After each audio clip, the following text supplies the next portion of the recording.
কতই রঙ্গ দেখো দুনিয়ায়। আর বাংলার ভোট বাজারে বারবার আগুন ঝরে একাধিক রঙের কথা। এবার একটি গান হিল্লোল তুলছে বিশ্বজুড়ে। অনেকেই বলছেন ভোটের বাজারে এমন গান নাকি আগে কেউ শোনেননি। খানিকটা নানান রকম ভয়েস মিক্সিং করে সেই গানে হিল্লোল তুলছে মাচ্চোর মাচ্চোর।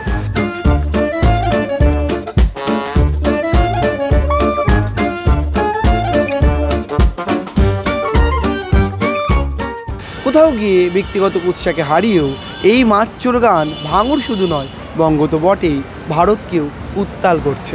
আপনার আমার সোশ্যাল মিডিয়ার ফিডে আসছে সেই গান।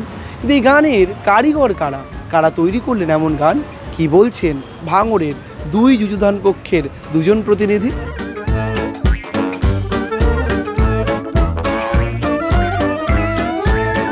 ব্যাপারটা আছে, এত মিম তৈরি করছে কিভাবে বলতে পারি। প্রথমেই বলি, আমাদের একটা অফিসিয়াল কোনো সং না, ফলে এই গানের সাথে যে আইএসএফ তৈরি করছে এরকম কোনো ব্যাপার নয়। মানুষ আবেগে এগুলো তৈরি করছে এবং সাধারণ মানুষ এটা গ্রহণ করছে। এখন সাধারণ মানুষ থেকে শুরু করে উচ্চবিত্ত, মধ্যবিত্ত, শিক্ষিত সমাজ, এখন সবাই পশ্চিমবাংলার গণ্ডি বাড়িয়ে, রাজ্যের গণ্ডি পেরিয়ে, দেশের গণ্ডি পেরিয়ে এখন আন্তর্জাতিক স্তরে গানটা পৌঁছে গিয়েছে। দেখছিলাম কানাডাতে একজন ভদ্রলোক এটা ভিডিও করে পোস্ট করেছে।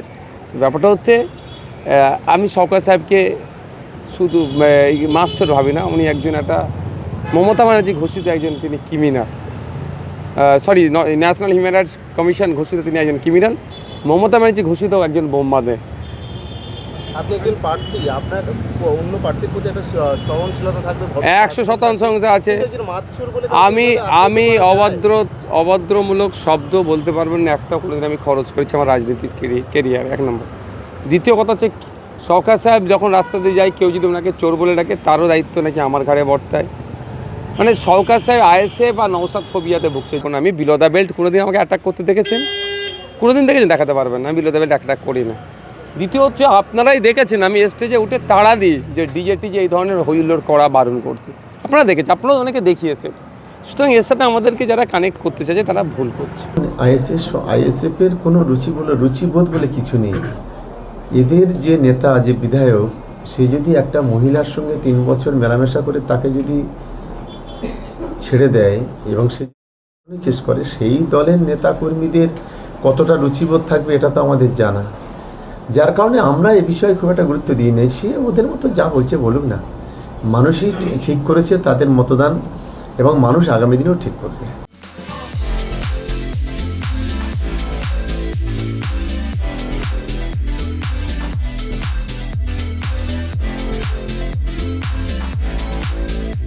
কথায় বলে ভোট বড় বালায়, কিন্তু এখানে কোথাও গিয়ে যেন গান বড় বালায় হয়েছে। তার কারণ রাত পোহালেই গণনার আগে এই মুহূর্তে এই ট্রেন্ডিং মাচ্চোর নিয়ে কার্যত তৈরি হয়েছে রাজনৈতিক বিতর্ক। এখন দেখার বিতর্কের পারদ ঠিক কোন দিকে কিভাবে চড়ে। ক্যামেরায় শুভজিতের সঙ্গে রমেন দাসের রিপোর্ট, সংবাদ প্রতিদিন.in।